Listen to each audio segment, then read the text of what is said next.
Welcome everyone to this EVPA webinar, Impact Measurement and Management Lighthouse, Best Practices to Navigate Impact Measurement and Management, during which we will have the pleasure to present you the key insights of our research conducted in 2021.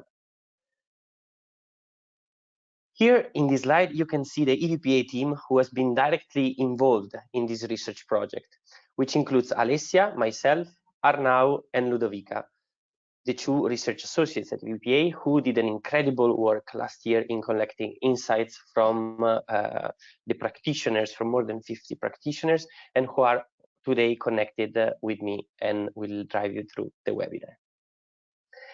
Very quickly, looking at the agenda of today, I will soon present the three experienced practitioners who are with us online today, and then I will briefly present you our first research outputs. Then I will hand over to Arnau and Ludovica, who will drive you through the core of today's webinar, the three burning topics to be discussed with our experts and also with the audience.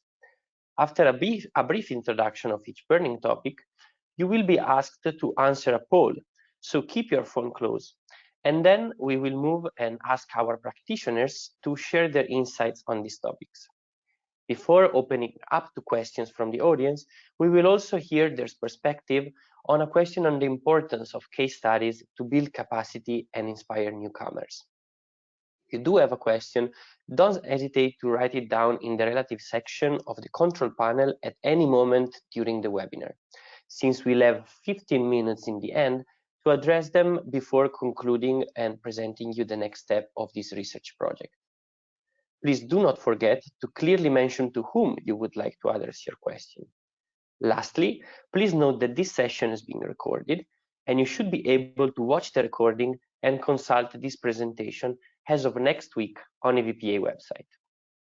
Without further ado, let me introduce you to the experienced practitioners that we have online today. I'll start by welcoming Christina Spiller, who is manager at Bridges Fund Management, where she manages impact for Bridges Evergreen and sustainable growth portfolios. Christina provides dedicated impact management expertise on the due diligence process for new investments and on the ongoing work with existing portfolios. She also supports the development of Bridges impact practice, and prior to Bridges, Christina worked as business analyst for tech and food startups in London and Madrid. Welcome, Christina. Then we have with us today Magdalena Radova, who is Impact and Investment Manager at Tilia Impact Ventures, the first impact investing fund in Czech Republic and CE region.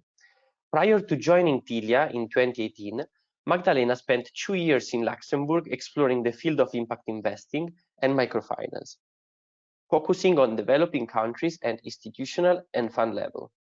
She also gained experience at the European Investment Bank with impact investing in Africa, and as a consultant for female and social entrepreneurship in Luxembourg. Then, so welcome Magdalena. And then from the grant makers community, we welcome Rosie Southgate, who is the Monitoring, Evaluation and Learning Unit Manager at Rethink Ireland. She works on managing the internal research and impact strategy, and she's been working with the impact director to develop the impact management framework for Rethink Ireland. Rosie has completed a PhD in refugee integration, where she researched the life trajectories, housing situations, and psychological well-being of refugees in Cork. Welcome to you, Rosie, as well. Before moving forward and presenting you the first outputs of our research, I would like to express my gratitude to all of the speakers that are here today for their contribution that has been crucial to develop the 3 case studies we will present later today. In the case of Rethink Ireland, I would also like to mention the crucial supports of Rosie's colleague, Martina von Richter.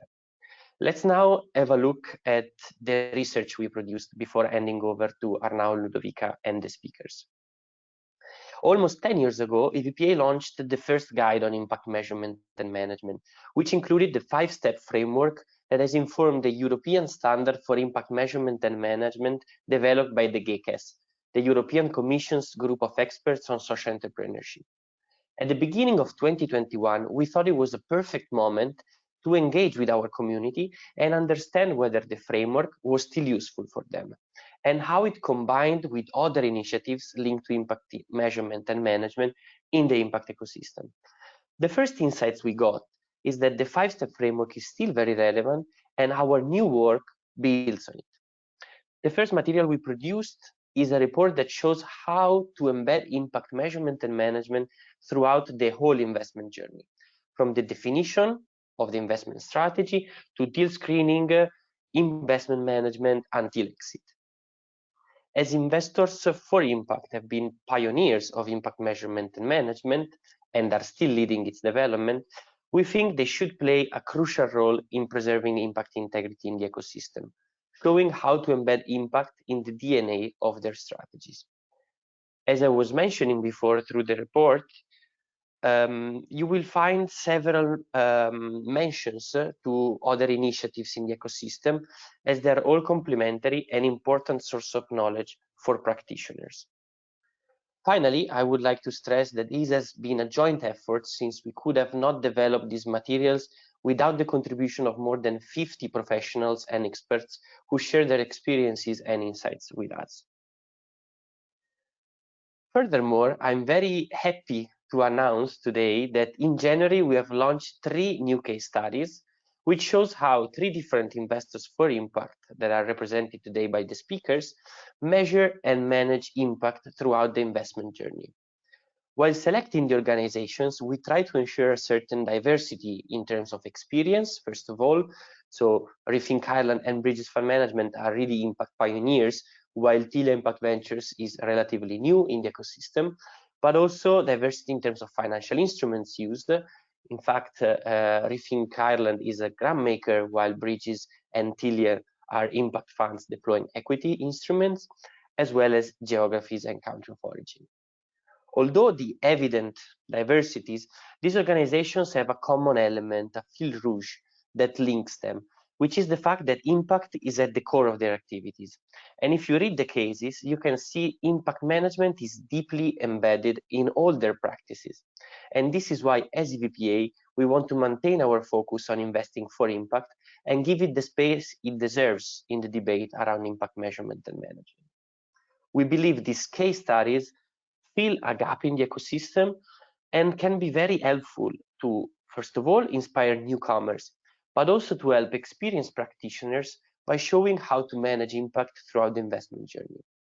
Before moving to the next slide and concluding my introduction, I strongly encourage you to download the cases, read them, and drop us an email if you may have any question or suggestion on the cases. Last but not least, I would like to give you a quick sneak peek of what comes next with this research project.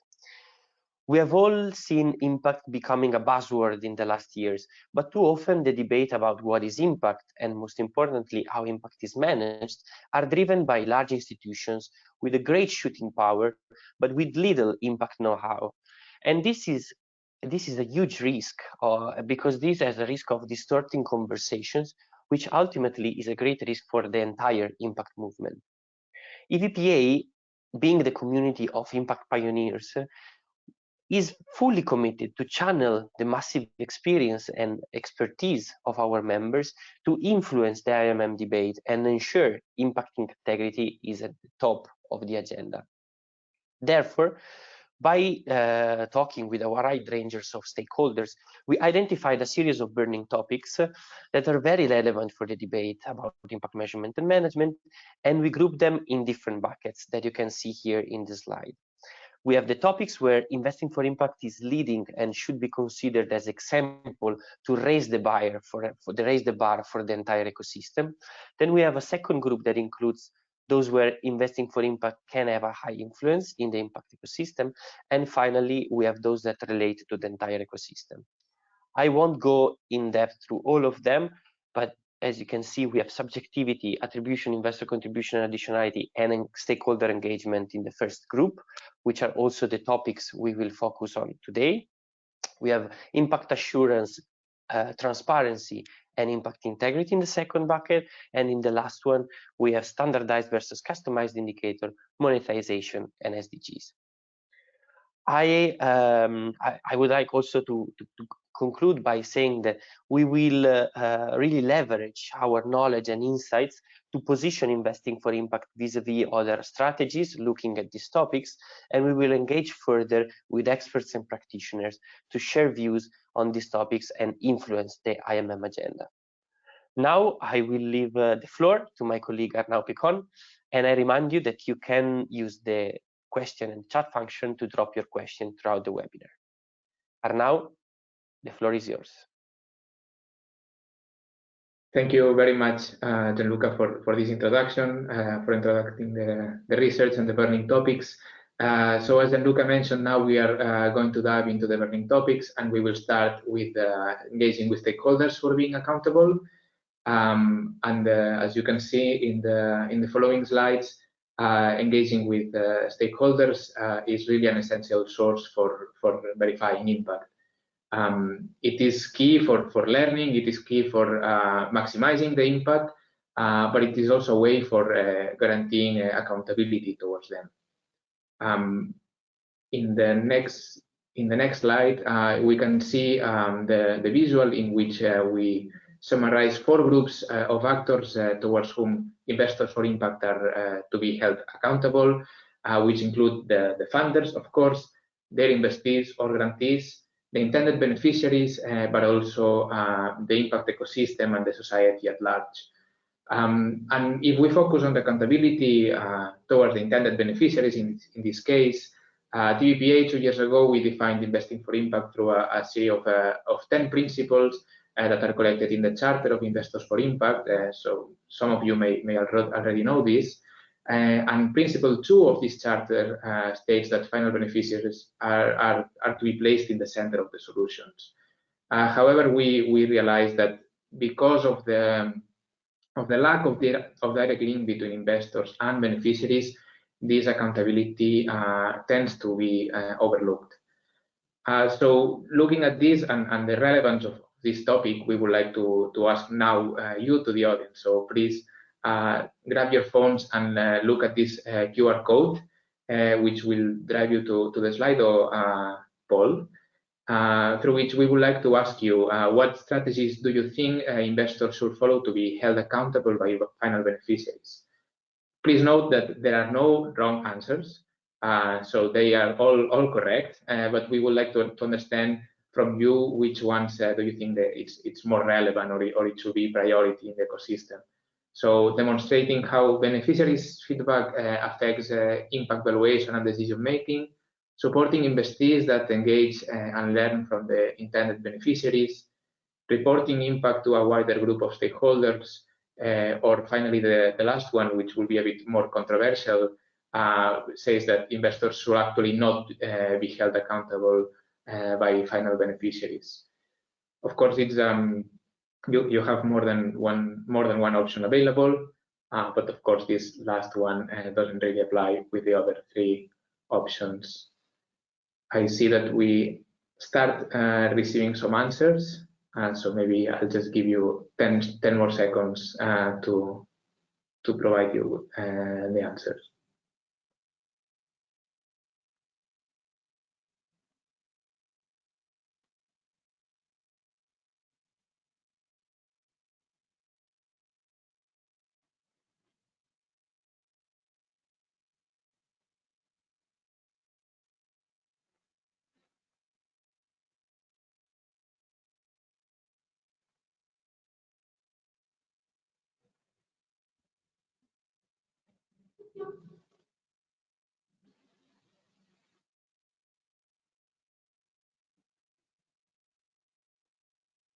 Well, I see the number of participants is still growing, but we can already see some trends. I obviously no one yet at this yet voted for the most controversial one that says that investors should not be held accountable by final beneficiaries. And in general, the audience says that demonstrating how beneficiaries' feedback affects impact valuation and decision making, followed by the other 2, supporting investees that engage and learn from the intended beneficiaries, and reporting impact to a wider group of stakeholders. I see that this doesn't really change with the new votes that are coming in. We have almost 40 people that have voted in this poll, which is quite a representative sample. So thank you all for your insights. So maybe, yeah, if someone wants to vote, we will then keep these results, but then we can move ahead now, looking at the case of Rethink Ireland. As you can see in the next slide, Rethink Ireland actively involves stakeholders in the development of the solution. And in their case study, from which here you have a screenshot, you can find how they run workshops with key groups of stakeholders and their grantees as well. So now that we have Rosie here, Rosie, can you tell us more about the process that you follow for verifying impact, and also how do you balance the request related to impact measurement and management with the capacity of the investee? So how do you do so without really overburdening them? Thanks, Rosie. Perfect. Thank you. Hello, everybody. So I suppose the first thing that I'd like to talk about is our 3 levels of impact that we identified when we did our own process of writing our impact management strategy, our impact management framework. And we work on 3 different levels. The first level is our awardees, so our grant holders, their impact on their beneficiaries. The second level would be the direct work that we as an organisation do through our non-financial consultancy support with the staff in those organisations. And thirdly is our work on the larger ecosystem level, which relates to supporting and strengthening social innovation to flourish in Ireland, not just for us as an organisation, but for the wider community that are involved at a national level. And to verify our impact, there's different methodologies used depending on which level we're talking about. We have a mixture of internal and external methodologies, and I'll just give you one example. So on the first level, which is verifying the impact of our grant holders on their own beneficiaries' lives, we would use external evaluations.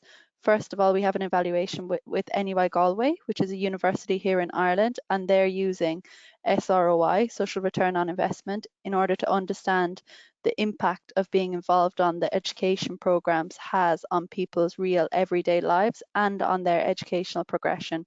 Similarly, at that level, so that would be the beneficiary level, we have an annual survey that we give out to our awardees every year. That's managed by our own internal research unit, myself and my colleague. And when we get those answers back from the grant holders, we verify them on a 2-step process internally from our own knowledge of the awardee first.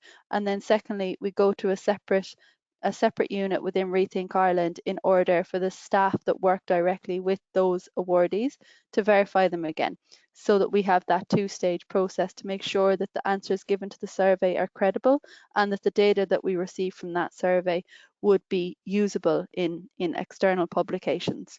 So I think that those are the main methods that we use. So you can see we have a mixture of internal, so us Rethink Ireland verifying the impact, and external, which would be academic evaluations, indeed, that we are involved in the development of, but we are not the managers. We're not the principal consultants of those evaluations. And of course, those evaluations do involve the beneficiaries.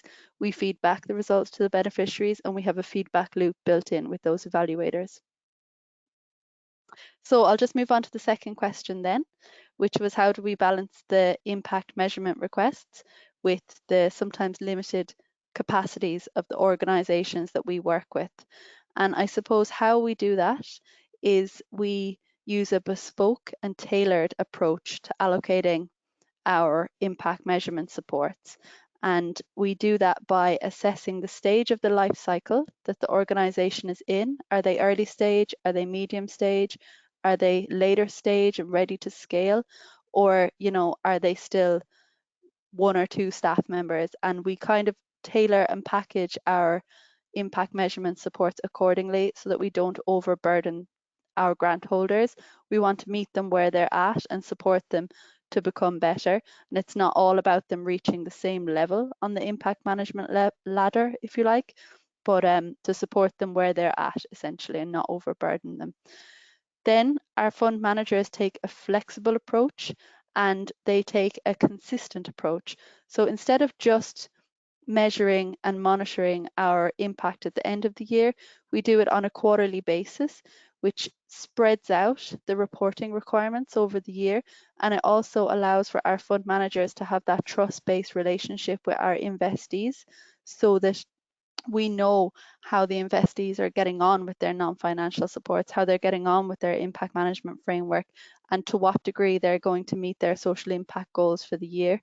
So all of that is done on a every 3 months basis rather than just at the end of the year. So that helps us to balance the requests that we have as a funder, as a funder, and the sometimes limited capacities that our organisations would have, because they're doing this in addition to their regular work, which is service provision in the not-for-profit sector. So we're quite conscious of that, not to overburden.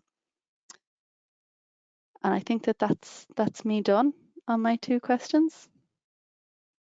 Thank you very much, Rosie. That's excellent. And I see that we already have some questions from the audience. We will have a Q&A session towards the end of the session today. So feel free, all of you, to keep posing your questions during the different interventions. So now, looking at the same topic from the point of view of an impact fund, you can see in the next slides how the case study of Bridges shows how they support their investees collecting feedback from the beneficiaries and also from their employees. So Christina, that you're already here, can you tell us how you create impact accountability within your portfolio companies, and how do you support them engaging with their stakeholders? Thanks. Of course, thank you, Arnau, and hello, everybody. So how do we create impact accountability at Bridges? So when companies decide to partner with us, it means that their values align with ours, and that they know that impact management and measurement is embedded into our investment strategy. Hence, as part of the deal, we will add some form of impact accountability.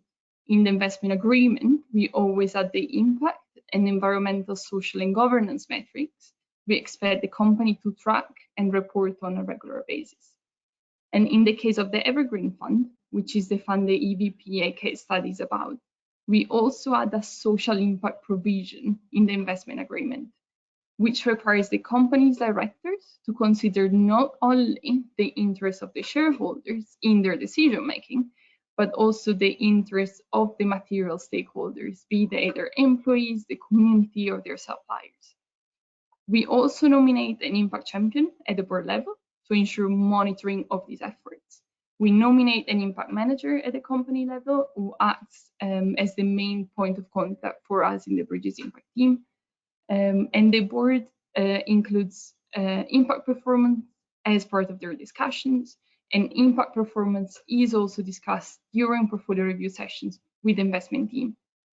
And also through our seats on the board, Bridges is able to steer the conversation towards impact measurement and management when needed. So in a nutshell, we create impact accountability through the investment agreement.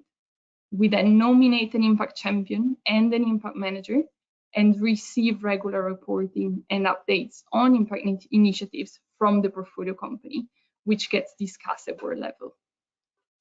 And then to your second point, Arnau, on how we support our investees to engage with their stakeholders, we support them in a variety of ways. So during due diligence, we identify who their material stakeholders are.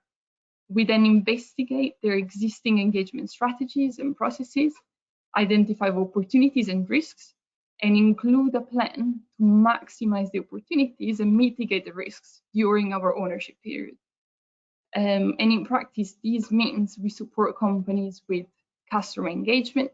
So for instance, in creating customer surveys and embed the customer feedback into the service or the product proposition. Or for example, we have helped companies to create customized impact reports to strengthen the customer engagement. We also support our portfolio companies with employees engagement. And this is really anything from articulating the company mission, vision, and values, to reviewing the benefits available to employees and up to creating an employee share scheme, for instance. And then more recently, as another example, we created a plan to support capacity building at the supplier level of one of our portfolio companies to ensure that best environmental, social, and governance and impact practices are followed. We generally work with the teams directly. We are a very hands-on investor. We have an impact. I'm part of the impact team at Bridges and a value creation team that support the companies during our ownership period. And then if the companies need more specialized support, we can always tap into our advisors network and provide the additional support if needed. So we provide holistic support to our companies and really help them engage with their stakeholders. I think this is all from me now. Thank you very much, Christina. That's also a very great, very unique approach that we've seen from Bridges and from Rethink Ireland. So thank you both. Now we will move towards the next burning topic, which relates to assessing attribution, investor contribution, and additionality. And for that, I will give the floor to Ludovica. Thank you, Arnaud. Thank you, and good morning, everyone. In the second topic of today, we are tackling three of the most relevant but also interconnected concepts that emerge when discussing about impact measurement and management, that are attribution, investor contribution, and additionality. Now I would like to give you just a few definitions of those terms.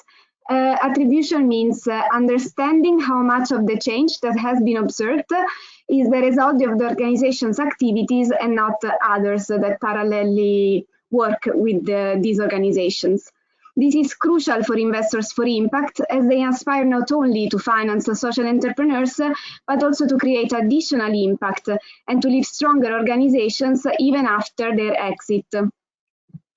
Additionality for us means that investors do not settle for having the intention of generating an impact, but they really focus and manage all their activities with the final goal of generating a social impact.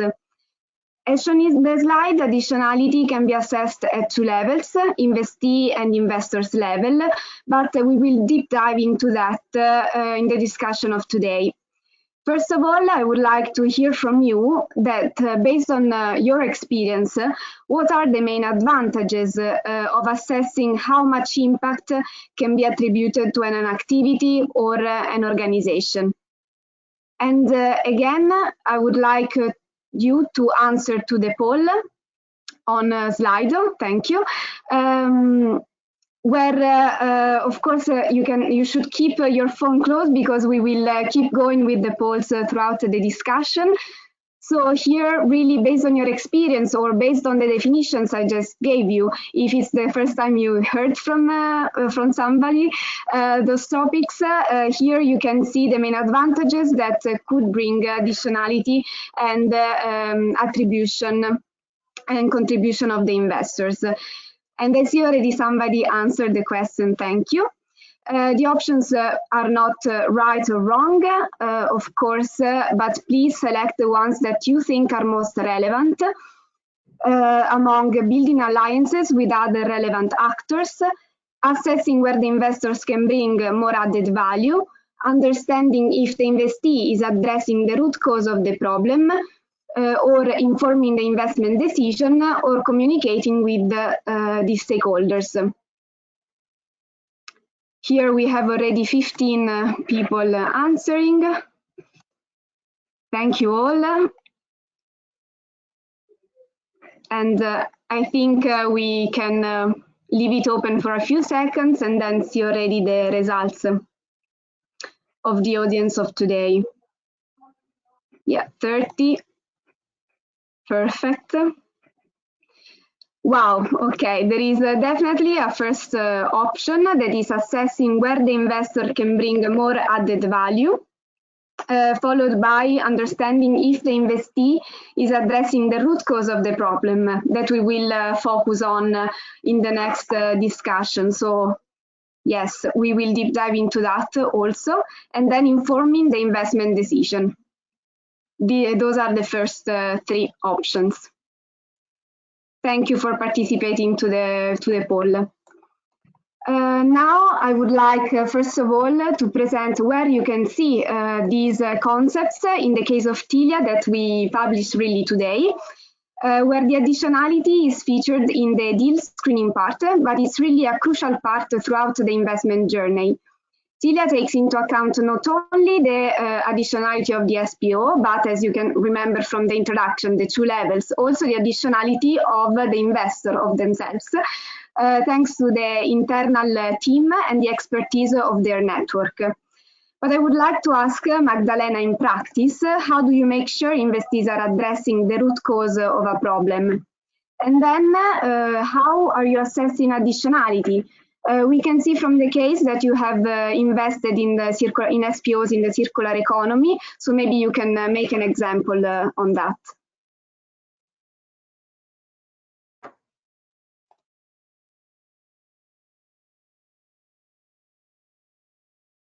So first of all, thanks for having me. It's a great pleasure to be discussing the topic of impact management with such accomplished practitioners like Bridges Fund Management and Rethink Ireland.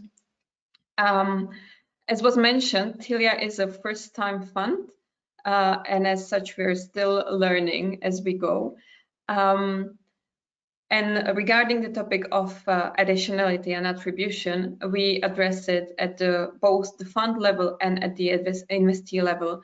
At the fund level, we really ask ourselves what is our added value as an investor, whether the project would have found financing, flexible financing and non-financial support elsewhere, and whether we have the necessary expertise in the field or can leverage our expert network.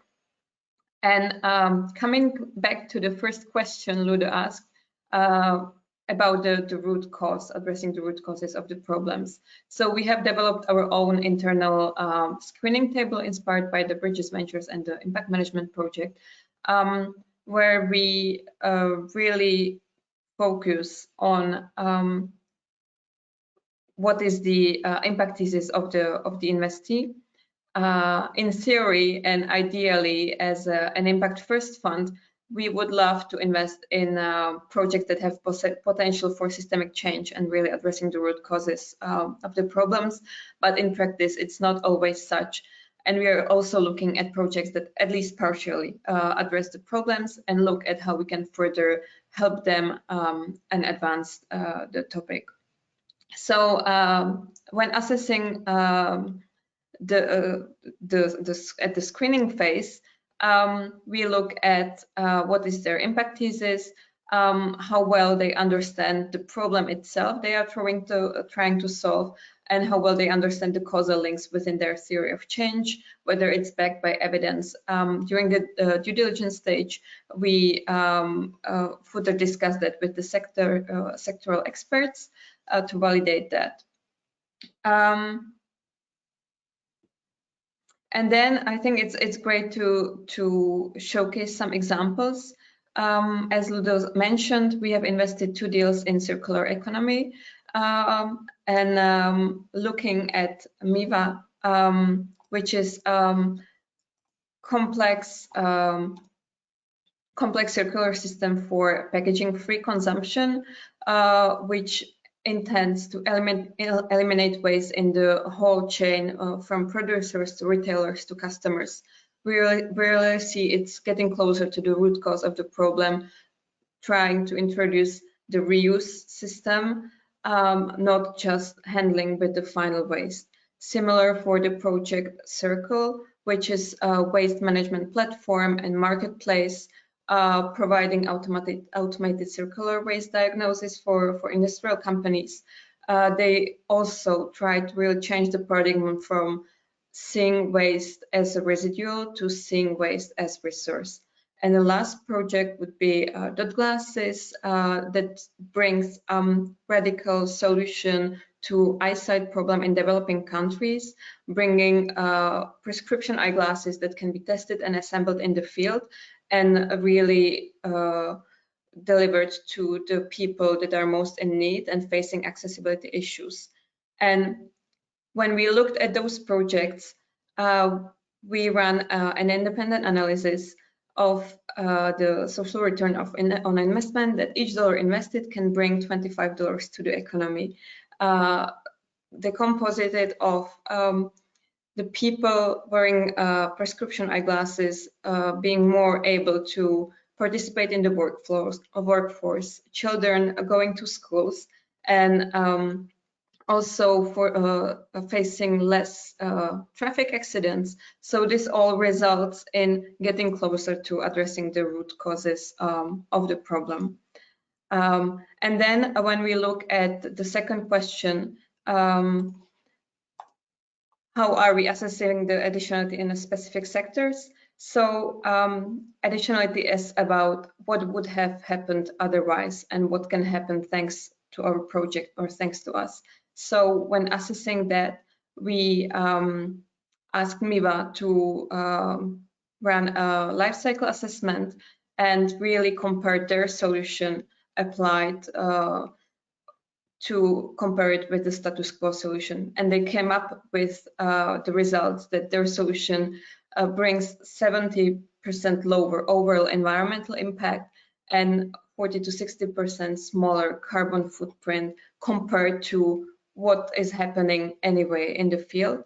And when we had this discussion with Circle, we did really complex calculations, integrated the carbon footprint emissions into their financial plan. And then the crucial part came when we asked, how would the waste be treated anyway? And asking the question to the founder and to the experts in the field, we came to the conclusion that actually only 30% of the CO2 emissions savings can be attributed to the project itself, and 70% would have been handled anyway. So I think these are like two practical ways how to assess the attribution and the additionality. Thank you so much, Magdalena. It's always great to hear practical examples, even when we talk about a research webinar. And I would like to remind you that to all of the audience that there is a question session in the right part of your screen. So feel free to drop some questions to Magdalena, but also to the other speakers. Now I would like to present the second practical case. When talking about contribution, Bridges Evergreen considers the positive and negative effects across different stakeholders and identifies the most material impact opportunities, but also the risks that need to be managed. They use the IMP framework, and Bridges Evergreen is fully dedicated to C, so contribute to solutions. As this is a key aspect for Bridges, Christina, can you tell us more about how do you assess attribution at investee level? And then how do you assess the contribution of your activities as an investor? Absolutely. So thank you, Ludovica, and I think I'll just complement some of Magdalena's points, and great to hear the examples from Tilia, actually, from another impact practitioner. So as part of our impact analysis at Bridges, we have developed a scoring system based on the 5 dimensions of impact, which is the framework developed by the Impact Management Project. On the slide, you can see the analysis of Agilitico, a Bridges portfolio company. So I won't run you through the whole assessment, but we score each dimension on a 1 to 5 scale, 1 being low and 5 being high. And the assessment of data across the 5 dimensions tell us if an impact is acting to avoid harm, is benefiting stakeholders, or if it's contributing to solutions. And these are known as the impact classes. Contribution, as you can see from the slide, is one of the dimensions we analyze. And the key question is, what is the enterprise contribution to what would likely happen anyway? So these might look too rigorous a test, but generally it doesn't need to be a controlled trial. You don't have to prove that what you have done wouldn't have happened if not for the company you have invested in. So there are some investors that might ask to have some, controlled trials, but generally this is not the case. And this analysis requires sensible thinking, including sound judgment about the competitive landscape and sound judgment about the market. So is there high competition? Is the market already saturated? Am I just stealing market share, or am I actually going to markets that are underserved and helping to grow them? So in practice, we analyze whether there are other products or services available to the end beneficiary that solve the same challenge. And if other solutions exist, is the enterprise solution better? And if that is the case, how is it better? Does the company provide better outcomes in terms of accessibility? Do they have a better, provide better quality, better duration, and or better value for money to the beneficiary? And in the case of Agility Eco, which is the case study on the slide, we believe their enterprise contribution is high, as the offering to their end beneficiary is unique in the market. And then if we can move to the next slide, please. I'll now talk about how we assess the investor contribution. So I'm going to briefly set out why it is important for investors to consider their contribution. So the impact of an investment is not only the impact of the underlying asset, but also the one of the investor. So the equation is that the impact of an investment equals the impact of an underlying asset times the investor contribution.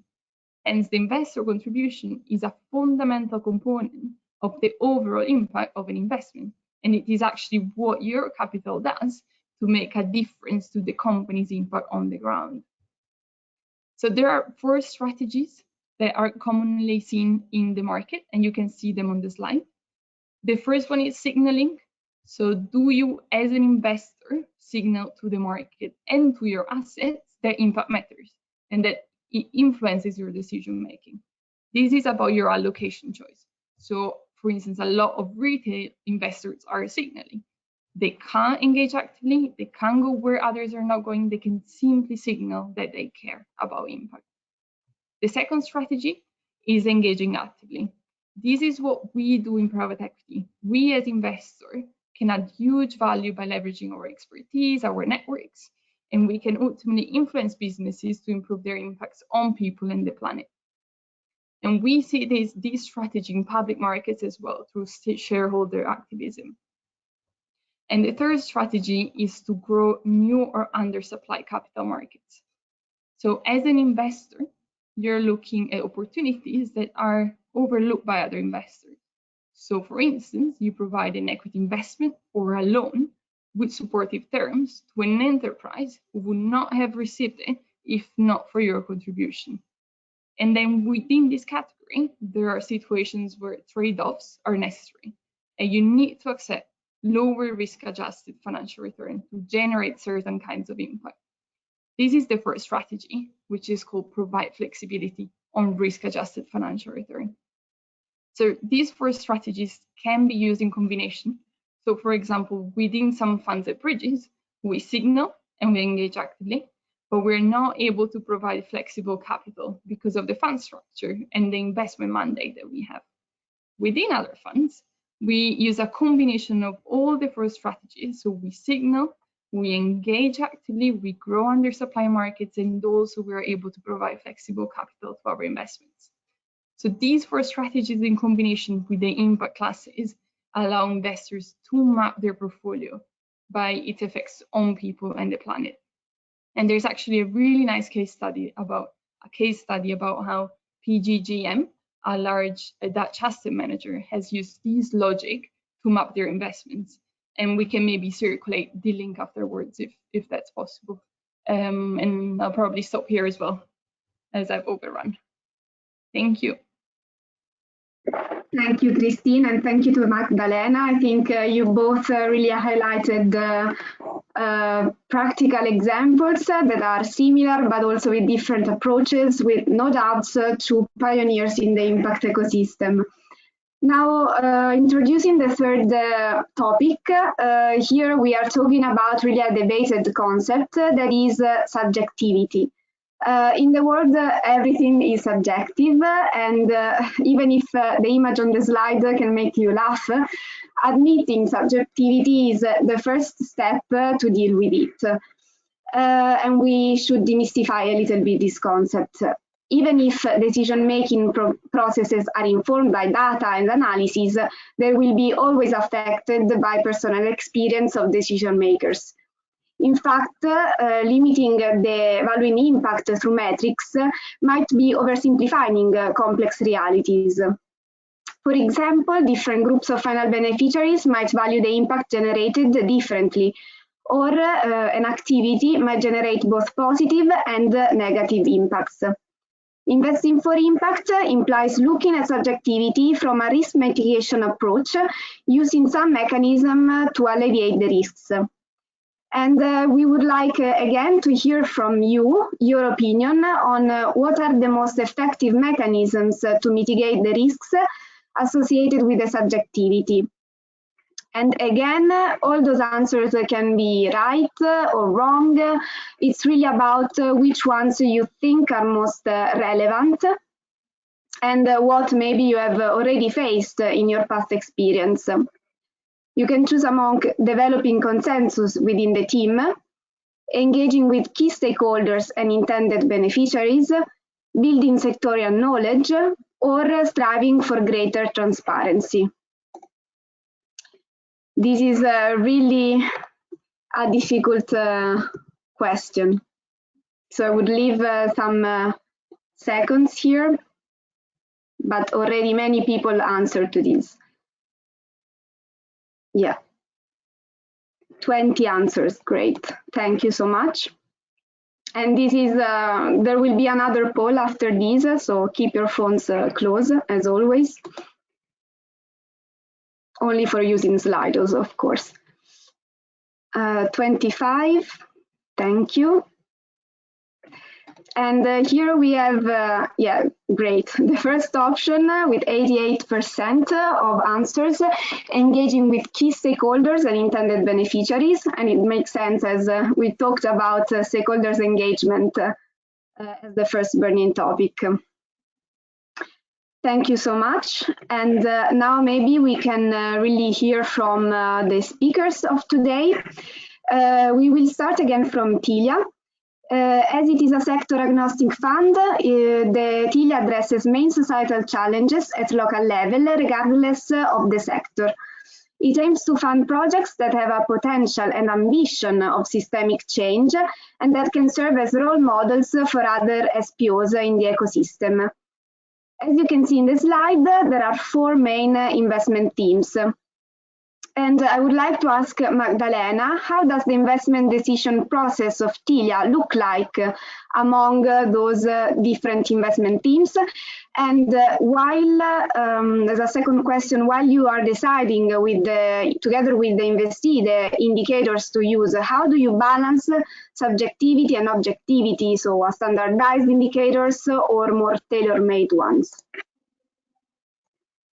Thank you, brilliant questions. So if we can move to the next slide. So the investment process at Tilia was designed so that it balances the subjectivity and objectivity for measuring and managing impact. And it has 3 key pillars. The first one, that as an investor for impact, we consider impact at all stages of the investment process. Both within the core team and at the level of the investment committee, because this is how we are structured. Second, we have a dedicated person to impact management, that is me, who oversees the whole process and at the same time assesses impact of all the deals that we see, so that we can have comparison in between projects within one sector, but also within different sectors, as we are a sector agnostic fund. And third, we have a dedicated budget for technical assistance. That means the non-financial support we give to our investees in the post-investment stage. So how the investment process looks like, I already mentioned that we have a scoring table developed. We always assess the potentially interesting deals alongside various dimensions from impact, operational, financial, additionality point of view. We are a team of 6 people. So there's always 2 people dedicated to a deal. And when we think it's ready for investment, we do the final scoring and bring it to the whole team, where we decide to bring it to the investment committee for further approval or not. When we get the first green light, we indulge in more thorough due diligence using the 5 dimensions of the impact management project. As Christina said, we further assess the theory of the change. We ask the experts in various sectors for their feedback, and also the clients, not only from the financial or business point of view, but also the engaging those stakeholders from the impact point of view. Then we define the impact strategy and the KPIs together with the investee. I'll just talk about it later on. And we embed them in the term sheet and in the investment contract, together with different impact incentives and clauses to prevent or minimize some impact risks that we see and that we assessed in the beginning. We can introduce clauses such as mission drift or impact premium schemes, and we align on the reporting. Then during the post-investment and technical assistance stage, we do focus on the reporting and monitoring impact, but also including the key insights from impact management into the further business cycle. We serve as an impact guardians. That means a mission-aligned investors that always look at both the business and impact side of the deal, which is not always the case with other co-investors who may be more from the VC side of the deal. We can have the next slide, please.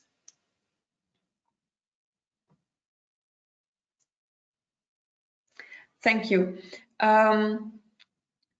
So as we are a sector agnostic fund, the key challenges we faced in the beginning were to answer the questions: what is good enough impact for us, and what are the benchmarks? So throughout the first 3 years of our activities, we managed to develop internal benchmarks based on the projects we have seen in the given sector, and based on comparing it to the geographically relevant benchmarks.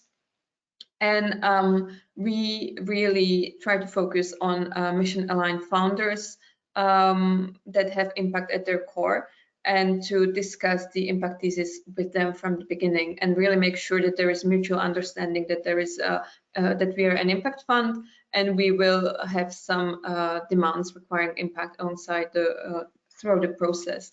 So we really try to make it as practical as possible to lower the burdens on their side, because we're talking about very early stage entrepreneurs who very often don't have a perfect financial plan, and it's more like looking and guessing from a crystal ball. So at that stage, it's very difficult to have a precise impact indicator set. So we try to take this startup approach and also be flexible, be able to pivot and reassess the impact indicators even after the first year when it's necessary. And we usually agree on 2 to 5 key KPIs that measure what matters, are relevant, are usually tailor-made, are divided into scale and change indicators, where the scale indicators are more linked to the outputs and can be quantified in the financial plan, whereas the change indicators are more an outcome or impact indicators. And set the targets, the absolute ones, and also time bound for the different time frames that are ambitious yet achievable. And it rolls up to the impact at the fund level, having investment impact multiples and linking it to the impact carry at the fund level. And I'll stop here. Thank you, Magdalena. Thank you for the pragmatic and practical approach that we all love here. And now I would like to present the perspective of an engaged grant maker. In 2020, Rethink Ireland developed a new and updated strategic plan to respond to current societal challenges, including COVID-19. As setting the strategic objectives is not a linear process, the strategic plan needs to be reviewed with a circular approach. This allows Rethink Ireland to quickly adapt and effectively support their investee to develop innovative solutions, building knowledge in 5 different strategic areas. In this regard, I would like to ask Rosie if she can explain how do you consider the subjectivity of social impact throughout the different strategic areas, starting from the deal screening, and then how are key impact indicators selected? Thanks very much. So we do consider social impact during the deal screening, or how we say the selection process, when we decide which of our applicants we're going to fund. This is core to our operations. We always receive more applications than we have available places. So actually assessing the level of social impact achievable is key to making a decision on who we fund and who we don't. So I suppose we have a number of dimensions that we consider, but there's really 4 key areas. The first area would be to ask ourselves, is there social impact based on evidence or stakeholder feedback or research that it can work? So basically, has their application demonstrated to us not just that their idea is innovative and that it's been piloted, but also that it's based on evidence and we see that social impact being believable, achievable, and demonstrated. So it's not just based on kind of randomized quotes from people that have maybe visited the service or as a customer or as a one-time guest, but the feedback is actually integrated from beneficiaries themselves, and the evidence is there to show that the organization values that feedback and uses it in terms of improving their service. Secondly, is the application in line with the overall fund goal? So how we work here at Rethink Ireland is that we create issue-based funds. For example, we will have a women's employability fund where the overall goal of that fund is to support 1,000 women, for example, to reach sustainable employment or to upskill and be job ready. So is this application fitting with the fund goal? Has the applicant read the criteria, and are their solutions or their services on offer in line with what we hope to achieve with this fund overall, not just with that one organisation itself? The third consideration would be, is the applicant's desired social impact in alignment with our own ecosystem? Like here in Rethink Ireland, we have our own cluster strategies and our own system change strategies. So we know what we want to achieve in the area of education, for example, in the area of equality. And we have our own impact thesis and our own areas where we want to achieve social change. And is this application in line with the fund and in line with our own cluster strategy? And our cluster strategies are not just made internally here at Rethink Ireland, but they're in conversation with the wider policy landscape, and they're informed by up-to-date research that's happening on critical social issues. So our own cluster strategies represent the most pressing and urgent social and environmental needs in Ireland right now. So we need to make sure that the organisations that we ultimately fund are working towards those same critical contemporary needs.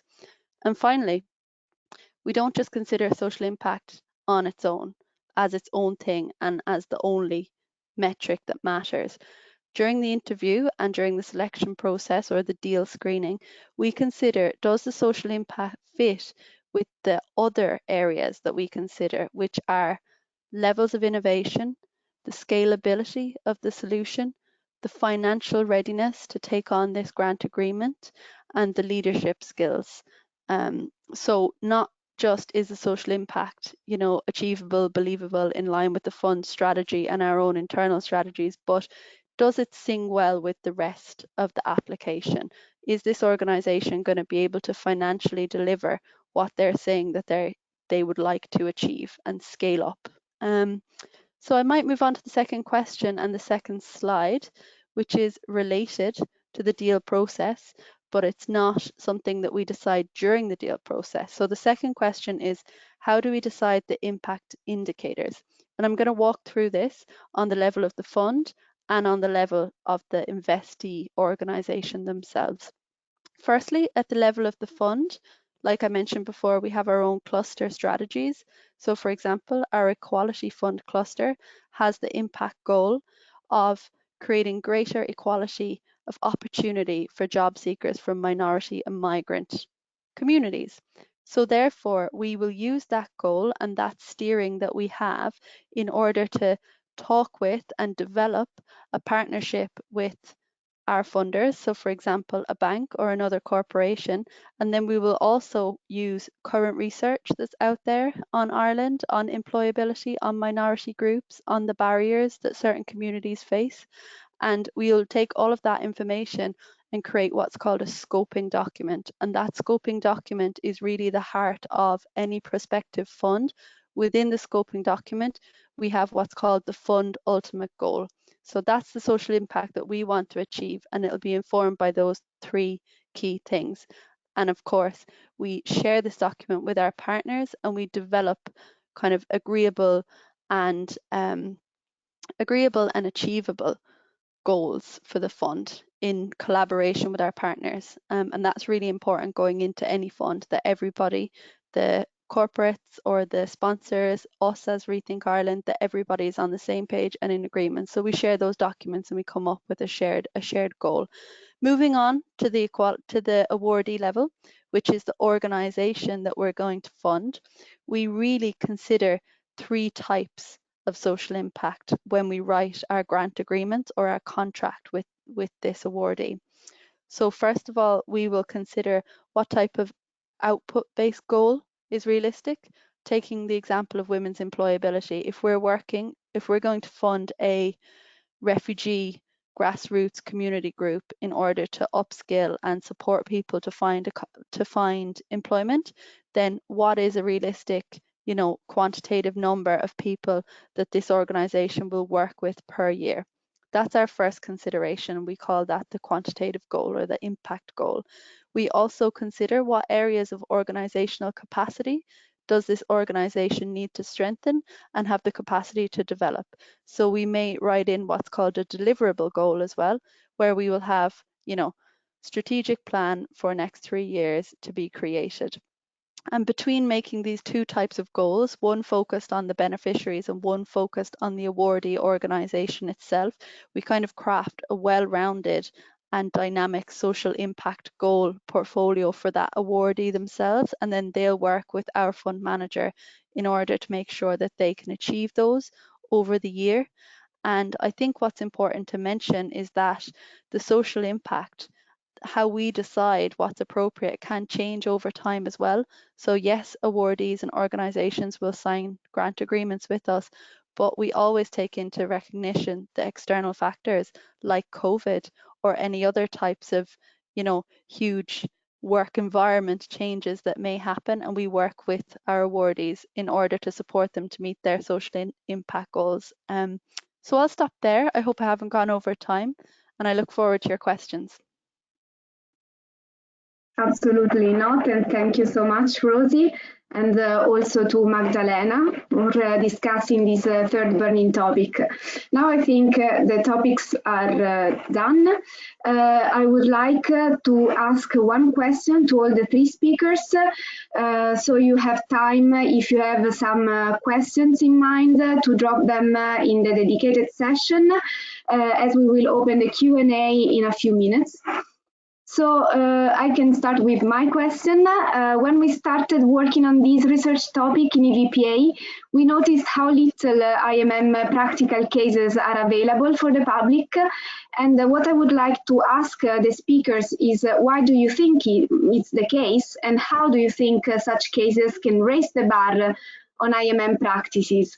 We can start with Christina, maybe, that can quickly explain how Bridges case study can be an inspiration for other fund managers that are less oriented to impact.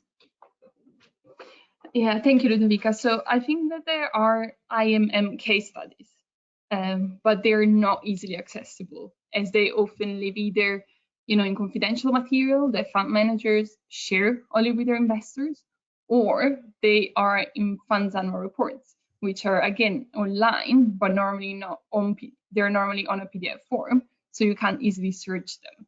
So what I think is missing is a collection of comparable case studies in one location. And what the EVPA is doing with the launch of these new case studies based on the IMM steps is great. And it will help practitioners to bring impact theory into practice and learn and challenge others as well. And then to answer the second part of your question, Ludovica, I think sharing case studies publicly, especially case studies on the whole investment cycle from sourcing to exit and investment, will make funds more accountable because of increased transparency. It will hopefully lead to convergence of best practices, and ultimately investors in these funds will then ask other funds to adopt some of the IMM practices, these being in the form of impact accountability or impact reporting. And my hope is actually that more case studies will also demonstrate that impact investing does not necessarily mean that you need to sacrifice financial returns, but that financial and impact returns can go hand in hand. So hopefully more case studies will ultimately lead to increased interest in the sector from mainstream investors. Thank you, Cristina, for this. And I think Magdalena was nodding as she has a similar perspective on this. As another impact fund from the CE region, we are really curious about understanding what are the opportunities and challenges in sharing your methodology, as you are really the pioneer in the CE region. So yeah, as we are the first impact fund in Czech Republic and among the first ones in the CE region, we really faced quite some challenges throughout the first 3 years of our activities, and we have defined our own theory of change, and part of our mission has always been to bring more impact capital, that means a patient risk tailor-made capital, to impact founders in the CE. And that has been the greatest opportunity and challenge for us at the same time. So when co-investing, we try to serve as impact guardians for the other VC funds joining the investment, and really trying to show them that it's not only about the burden time-wise, that it's more time-consuming to assess the impact of the deals as well, or contract-wise, and that there does not need to be trade-offs in between impact and financial performance, as Christina was mentioning. I would also mention that the challenges has been such that 3 years ago in our geography, we were still at the stage, why impact investing? And isn't it a nonsense? Whereas now we are at the stage of everyone is doing impact. And that's coming to the importance of what EVPA is doing in the sector, importance of these case studies to make sure that we maintain and raise the bar at the methodological stage, and to avoid impact washing, because impact investing is not just about investing in founders that have good karma or something like that, but there really needs to be a structured approach to that. So I think that's the core of our opportunities and challenges. Thank you so much, and we hope these 3 case studies are a good package, let's say, of plurality of points of views of different investors. As now the last but not least, Rosie will answer this question, and I think you will take the point of view of an engaged grant maker. Yeah, okay, thanks very much. So I think that there's 3 issues or blockers that sometimes prevent organizations from developing their own impact management and measurement strategies, and indeed publishing them and having them publicly available. And the first one is that it's assumed that everybody knows what impact an organization is creating and why you're operating in the way that you're operating. But actually, maybe it's not written down anywhere. Yes, everybody knows that you're an impact-orientated organization. You might be working in the not-for-profit space, or you might have contract goals written in that are social impact goals. However, the actual bigger picture, as in the strategy behind why and how, doesn't get written down. The staff have the knowledge, but perhaps new staff coming in feel lost and they don't know how to raise this. So I think that realizing that it's not just common sense, it needs to be a written down strategy is the first kind of light bulb moment.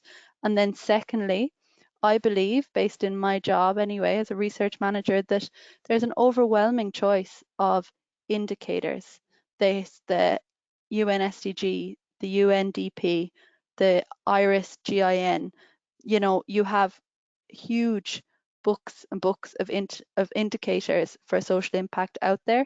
Similarly, you also have, you know, your different frameworks, theoretical frameworks that you can follow.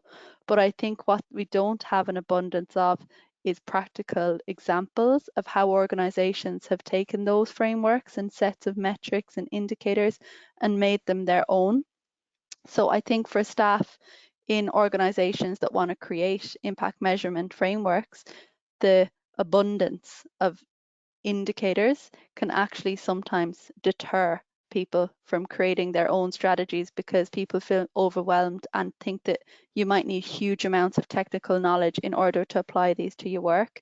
Whereas I would say actually it's probably better to think about what you're already doing, what your strategic plan says that you should be doing, and to fill the gaps there with your impact measurement framework in order to make sure that next year you deliver even more on your strategic plan, and you can evidence that with, you know, your links and your framework and, well, here's what we said we do, here's what we actually did.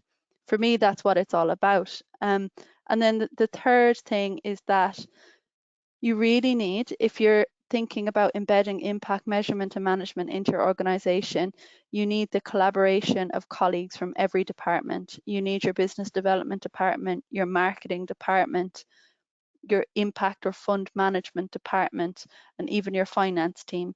You need all of those inputs in order to create a robust and understandable framework for your organization.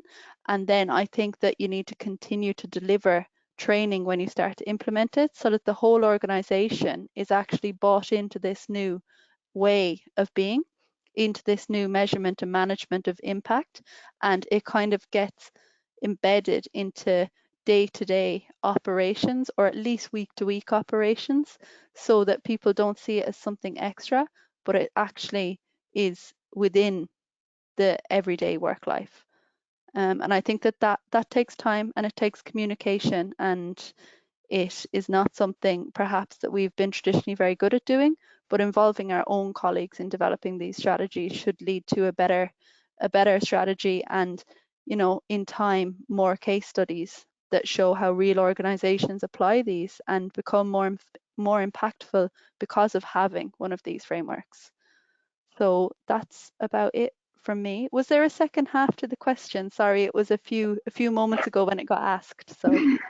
No, I think you answered completely, and thank you for really explaining how practical cases are useful for your last point in changing the culture really of your organization, and then in this ecosystem that is really changing and evolving really a lot.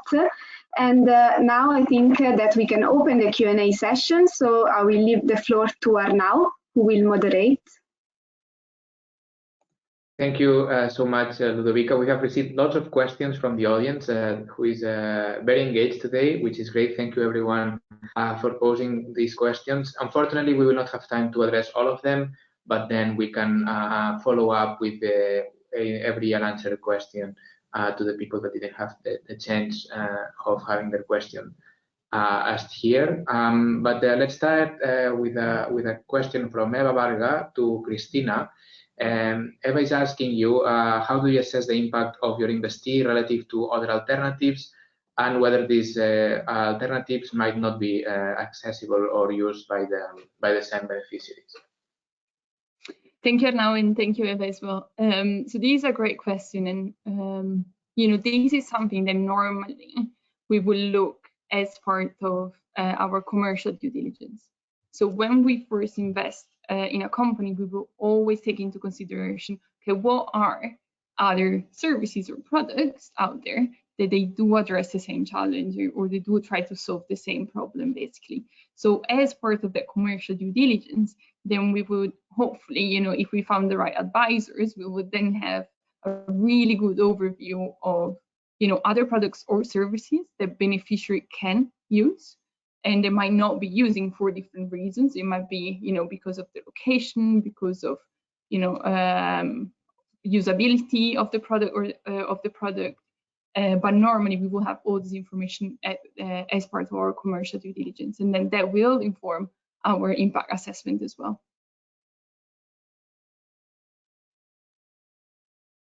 Thank you so much, Cristina. We have another question, in this case for Rosie, from Mart Beliste.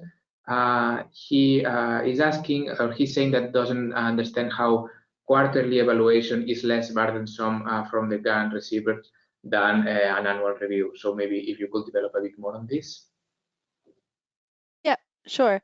So I suppose the way we operate is that when we have a grant agreement with one of our organizations, we set 2 or 3 yearly goals. So those will be social impact or organizational development targets that grant holder will work on over the whole year. And what we do, the philosophy that we take, is to check in with those awardee organizations once every 3 months for, 30 minutes to talk about the development of their work with their consultant, to talk about maybe the enrollment of students on their program, to talk about the overall journey that organization is going on. And we do that in kind of small and supportive meetings once every 3 months, rather than leaving it the whole 12 months and coming at the end of the year to have a really long kind of performance review with that organization, where we might find out, for example, that, the program has really changed from what we agreed to fund, or that there were significant issues with student enrollment or with, job seeker enrollment, and that investee felt because we were absent and they didn't have to report until 10 or 11 months time that they didn't need or didn't want to mention it. And I suppose what we try to do is to foster a supportive and frequent contact once every 3 months with our investees, so that we can develop trust-based relationships, which in the long run do save a lot of time, like with clarifying impact, with seeing to what extent contract goals have been met, and then, paying out our grants based on that performance. So even though it sounds more burdensome to do it once every 3 months, actually in the long run, we believe it does avoid issues where discrepancies have arisen, or maybe people had the wrong idea at the start, or they miscommunicated or misunderstood 1 or 2 of the goals, and because we didn't check in with them for 12 months, that misunderstanding continued. So that's kind of where we're coming from with the once every 3 month check-ins. And also it's just a good way to promote communication between us as a supportive and engaged grant maker and the organizations who we fund. And it's a good way for us to understand a bit more about their day-to-day operations. So yeah, I hope that answers your question. Yeah, I think it does, actually. I think it's very clear. So thanks, Rosie, for developing on this. And we have another question, this time for Magdalena. Shirin Pond is asking to hear more about the impact incentives for investees. So maybe if you could explain a bit on that. Yeah, sure. Brilliant question. So in general, I think it's really important to align the incentives of all the stakeholders, including the investees, but including the investors in our fund and other stakeholders. So bringing different incentive mechanisms into onto contractual basis is one way. And as we mentioned, there are projects where we see really the lockstep model where the business goes hands in hand with the impact, and the risks of the impact potential not being reached are lower.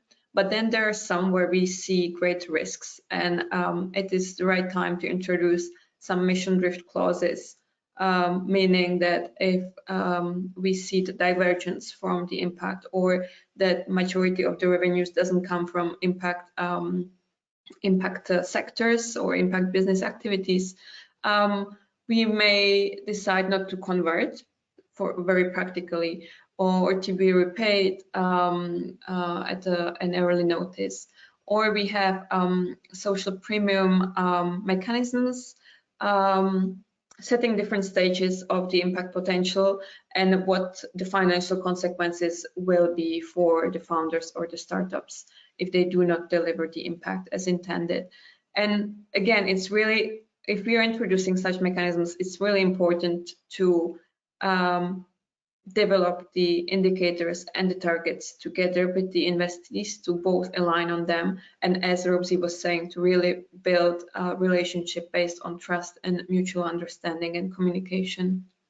And the last stage of that is to have the impact fund carry linked to the impact performance of our investees.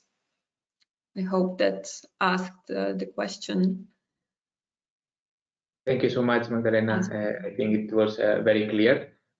So maybe we can have a last question, which goes for the three of you, from Eric Prusner. And he's asking you, what do you think about the IMP's concept? So like the dimensions of the impact data, the ABC categorization, and so on. And also your take on the SDG impact standards. So if any of you would like to give a short and very brief glimpse on your opinion on that. Maybe Cristina, since you already presented a bit on the IMP, and I know you use the ABC. Yeah, of course, happy to take this one and then briefly touch on the SDG impact standards as well. So I think the logic behind the 5 dimensions of impact, the ABC framework, and the impact classes, basically, it's here to stay. As you know, we are seeing, the same logic applied in the EU taxonomy, for instance. So the EU is looking at thresholds. It's looking at sustainable outcomes, and that is exactly the language and the fundamentals behind the 5 dimensions of impact of the IMP. The SDGs are doing exactly the same, so they would use, the SDG, the indicators within the SDGs use again the same logic. They look at thresholds and sustainability outcomes. So I think that I'm pretty sure they will keep hearing this logic, and it will be applied in the future. But on whether we'll still be using, the 5 dimensions of impact in 10 years, I'm not 100% sure. What I can share is that the 5 dimensions of impact do resonate very well with investment teams and investors as well, because it's a very easy language.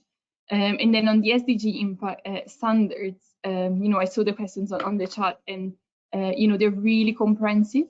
So they're definitely a place where you can look at best practices, and it's a great starting point on if you're beginning your journey on IMM, basically. Thank you so much, Cristina. Magdalena, Rosie, do you have? Yeah, I would love to add to that I think it's absolutely brilliant and great work for Bridges and other practitioners leading the field.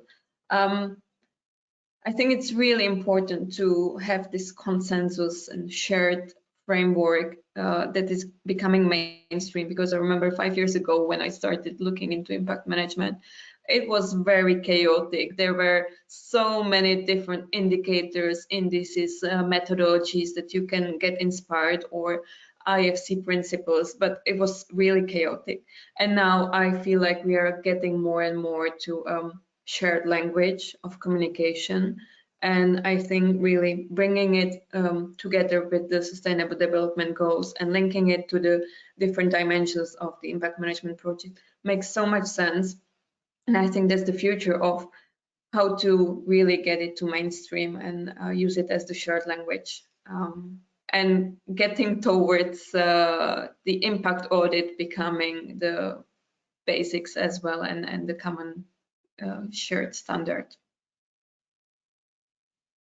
Rosie, do you think that this standardization and shared language also applies to grant makers? I think it could apply to grant makers, and it is beginning to be applied with grant making institutions, but I wouldn't say we're as advanced on the journey as investors for impact or impact investors in the purest sense of the word. But what I do like about the SDG impact standards is that they're based on 4 principles, which is governance, having good governance, your management approach, how you're actually going to manage that investment, your strategy, why and how you're trying to achieve what you're trying to achieve, and transparency, so publishing regularly, having publicly available data. And those 4 things are really key in order to sustain your own social impact as an organization. And I think that that highlights to me that social impact isn't in isolation. It's in conversation with the rest of your work, how you approach governance, how you approach strategy, how transparent you are. All of these things will naturally increase your social impact. So I think that for me, the biggest thing coming out of it is not actually the standardization, although that is fantastic and no doubt is useful, but it's actually that conversation between the 4 elements of the impact standard and your social impact, so that you can make it tangible and you can just continue to pass on those kind of ethics or those kind of principles behind social impact to the wider team or to new members of your team and to your stakeholders, to your funders, your partners. Maybe you work with the governance, with the government. So I think that keeping, those other 4 elements of governance, management, strategy, and transparency, they just give credibility to the whole thing and therefore to the whole field of grant making and impact investment. That makes so much sense. Thank you so much, Rosie. Thank you, the 3 of you, for answering these questions. Again, many questions didn't have the chance for being answered, but unfortunately, we are reaching the end of the webinar. If the audience will give me just 2 minutes with a couple of news before closing this webinar, that would be great. So again, thanks to the panel for having joined this. And for the audience, if you would like to know more on the project, on the road that we have started with this project, do not hesitate to see the next events where EVPA will be speaking. We will have Gianluca next to Alessia Gianoncelli, who is our head of knowledge, community and market development, in the next Impact Monday on 7th February. And also we will have Alessia in the SOPACT webinar on 15th February. So I think my colleagues will be now sharing the links on the chat, but you also have here the QR codes and the links that you can get from the slides once they will be available.